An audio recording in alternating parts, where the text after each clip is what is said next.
Hey guys, welcome back to my channel, and if you're new, welcome to my channel. My name is Lindsay and I am a brand new mom to a baby girl. Her name is Madeline if you are new to my channel. But today's video is going to be on my birth story. This is the first video that I have filmed since giving birth. I did film a birth vlog. I will tag that up in the cards above. Go watch that after this video. But before you leave, please hit that red subscribe button and give this video a like, and let's get straight into the video. First of all, I will be introducing Madeline on my channel in this video.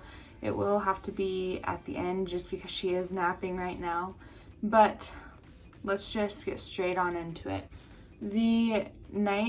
So first of all, I was supposed to be induced on the 14th of October, and they ended up pushing it back because I'm assuming it's because we didn't have any OBs that were from like my care office in the hospital on call that night.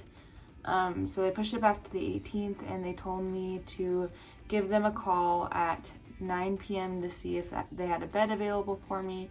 So I called at 9 and they did not have a bed available, which was kind of devastating. I had been kind of awaiting this all day. I was kind of anxious, and so they said that the charge nurse would give me a call sometime the next morning after 8 a.m.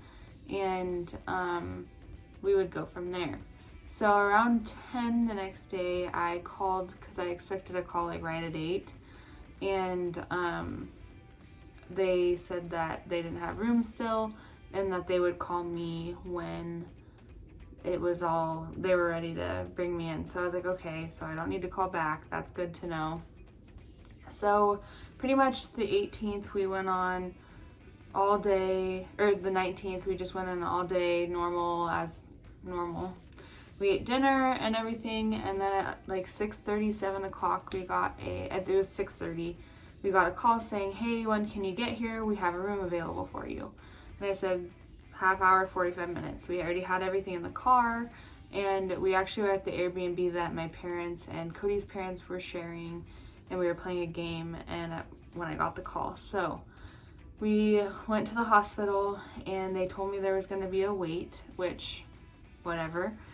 So we ended up sitting there for like 3 hours before someone came out and talked to us, and one of the nurses came out and she explained that they had an emergency show up like 10-15 minutes before we did, and that we could go get some food, come back. They would call us if they were ready before we got back, but we went down the street to Wendy's and got food and some Frosties, and we enjoyed our time together, like the last little bit that it was just us.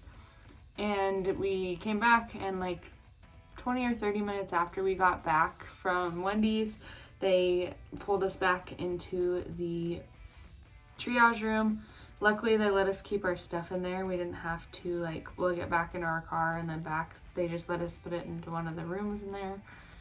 So they took me back. We got set up in a room, and it was in a different wing than they normally do. I don't know why they did that because there was a ton of rooms empty, but then they ended up moving us to one of the normal rooms in the normal wing that they normally give birth in, just because the computer wasn't working in our room.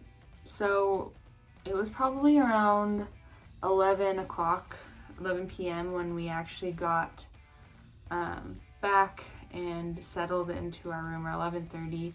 They ended up putting me on I don't remember what it was called, but it was like a cervix ripener that they placed vaginally, and it was just to get my cervix to ripen more because I was at a 2 when I got there. So pretty much I just labored all night, and they placed like 2 of those, I think, in the middle of the night, trying to get my cervix to ripen. At 7 a.m. I got a new nurse. His name was Corey, and he was freaking awesome. I absolutely adore him. He is the best person ever. But they it was shift change, got the new nurse, and the doctor ended up coming in at like 9:30 because we just kept I was still at a 2, so they didn't really expect me to like progress much. Doctor came in, she explained that they would like to place a Foley bulb if I was not to a 3 yet. A Foley bulb is pretty much just a little bulb that they place vaginally that kind of inflates slowly to ripen your cervix and like put pressure on your cervix so that it will dilate. And it would have gotten me to a 4 if I hadn't been where they wanted me to be. So the doctor checked me. I was actually at a 3, which at a 3 they will not place a Foley bulb just because you're already progressing.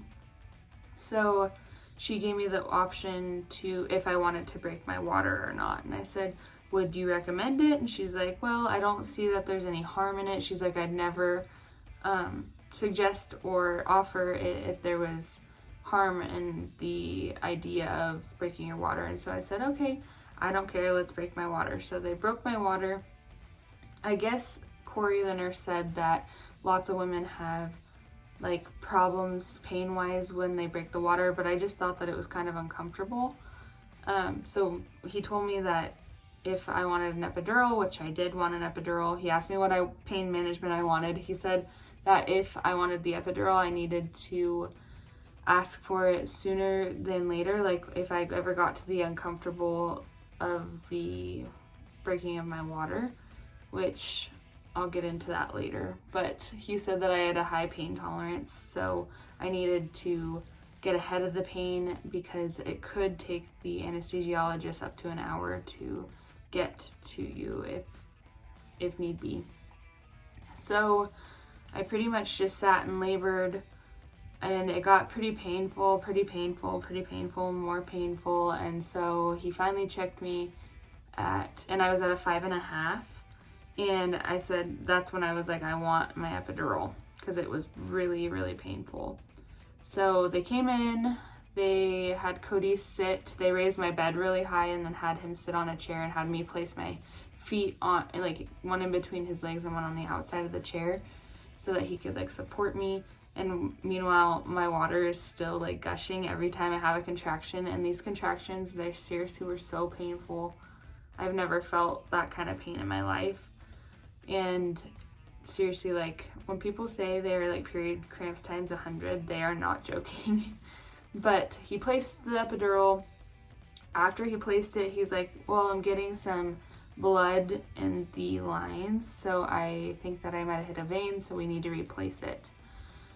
So they placed it a second time, which was fine. It was kind of uncomfortable. The contractions were more uncomfortable, so I was very thrilled to get the epidural. But they placed it, it went fine, and then within like 10 or 15 minutes, I was not feeling my contractions nearly as bad. It was like 10 times better. At that point, they said that my contractions were fairly consistent, like between 3 and 5 minutes apart, but sometimes like one every 5 or 6 contractions, there would be one that was like 6 or 7 minutes apart. So they put me on 2, I don't remember the measurement, but it was like 2 Pitocin. I think it was 2 milliliters an hour. I don't know. Barely any, like the smallest dose pretty much that you can get. And just to regulate my contractions, and which was fine. And so I labored for probably, I don't know. They broke my water at 9:30 in the morning. And I labored, took a nap, I was fine, I ate lunch. My doctor is really awesome and she lets people eat until they are 6 centimeters dilated. So I ordered lunch and ate it really quick before I was 6 centimeters after I got my epidural. Because before my epidural, I was like, I don't want food. I want this baby out of me. Like, I don't want to eat. I can't eat. I'll throw it up. But after my epidural, I'm like, yeah, give me some chicken strips. It was a lot better. So I ate and I took a nap, like I said, and at like 5:30-ish, I was feeling a lot of pressure, and I was telling my mother-in-law, like, I'm feeling a lot of pressure, but Corey, my nurse, just kept telling me, like, if you're not feeling pressure consistently, I don't really want to check you, because now that your water's broken, you're more at risk to get an infection. And I said, no, I'm really feeling a lot of pressure, like, and he's like, are you sure you want me to check you? I'm like, yeah, I think so. I'm feeling a lot of pressure. So he went and grabbed a female nurse. Every time he checked me, he brought a female nurse in just to, he explained it to protect him and to protect me, which I appreciated. But he checked me and I was at a 9.5. And so they called the doctor and he's like, within 15 minutes, you're going to be 10 centimeters dilated. And I was like, what the heck? We're having a baby. Like, I looked over at Cody and I was like, I cannot believe that I'm at a 9.5. Like, crazy. So the doctor came in and she explained that she was like heading into the OR for a C-section. And so they wanted me to labor down. So laboring down is pretty much trying not to get the baby to move down any further, because I was at a negative, or I was at a 1. I don't remember. She was like further than a 0 in my pelvis. I can't remember if it's positive or negative down there. I think it's positive. She was at a 1. And so every time I had a contraction, I had to breathe through it, like blowing out candles is how they explained it, like to try to get her to not move down any further. And what ended up happening is the person that she was going to have a C-section with didn't show up to the right hospital, so then they called someone else because they had the OR ready, and they did the C-section. So I labored down for 2 hours until the doctor got in there. And I was like feeling a lot of pressure. I was like, hey, Corey, I am feeling a lot of pressure. Like, he's like, well, where? Like, where is it? And I said, it feels like in the area that I put my tampon in. And he's like, that's really low. So he checked me and he's like, yeah, she's getting really low. Where's the doctor? Because I had asked him earlier in the day if he had ever delivered a baby, and he had.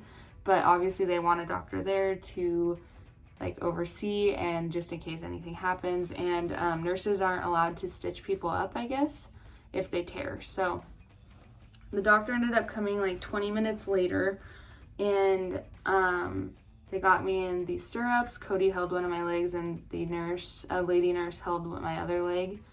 And because I was like numb, I could not help. I was so helpless when it came to my legs. But she's like, okay, do a practice push, or do a push. And so I pushed once, and she like hurried and got into her like little scrub thingies. And so I pushed 2 more times, and in the middle of the 3rd push, she told me to stop. She said, wait until the next contraction, until you can feel it. And it took a while for the next contraction to come. They're like, oh, do you feel this one? I'm like, no, I don't. And they're like, okay, wait until you feel it. So I had to wait, and she was like right there. So like 3.5, 4 pushes later, my daughter was here. They put her right on my chest, and it was the most magical experience of my life. I'm gonna try not to get emotional. But I didn't know you could love someone that you never met so much before. But they put her on my chest, and she immediately pooped and peed on me. But she was perfect, and I thought she was choking. I have a video, and I'm like, is she choking? And they're like, no, she's just catching her breath. Like, she's just getting the stuff out of her lungs. And I'm like, okay. And all I remember was I was crying, and I remember touching her, and she had a lot of vernix on her. And I like looked at my hand, and the nurse saw me look at my hand, and she's like, it's okay, honey, it will wash off. Because apparently I looked disgusted, because I just was like, what the heck is on my hand? But she is perfect. I absolutely love her. She was born at 6'54", and she weighed 7 pounds, 13 ounces. And she's just the most perfect little human that I've ever met. And I just want to say that I know that there's a lot of like bad things on the internet about getting induced and getting your water broken and things like that, and the epidural, but I would not change anything. I had the best birth experience I think I could have had. I loved my nurses. Like, my nurse Corey that was there in the morning was there when she was born. Like, she was born right before shift change, and we got a picture with him. He's freaking awesome. But yeah, it was just a very, very easy process. And my nurse thanked me for being so positive throughout the whole thing. He's like, not many moms are very positive and very happy throughout the whole thing. He's like, the only time that you weren't happy was right before you got your epidural, and then you were happy again. He's like, but that's to be expected. So I don't know. And Cody was the best support person that I ever could have imagined having. His mom was my birth coach, so she was there helping me breathe and telling me to breathe because I hold my breath when I'm in pain. But yeah, it was a really, really cool experience, and I would never ever change my birth experience or the choice that I had to get induced. I would not change anything. It was perfect. I will probably get induced every time just because it went so smoothly. But yeah, that's pretty much my whole birth story. When the baby wakes up, I will show you guys her and introduce you to her. Hey guys, me just popping in here to finish what I forgot to say, but my baby ended up having jaundice, and she had to stay under the blue light for 12 hours, and then her jaundice went away for the most part. And I also had high blood pressure, so they had to keep us in the hospital. We stayed for 2.5 days, almost 3 days with the night before my induction.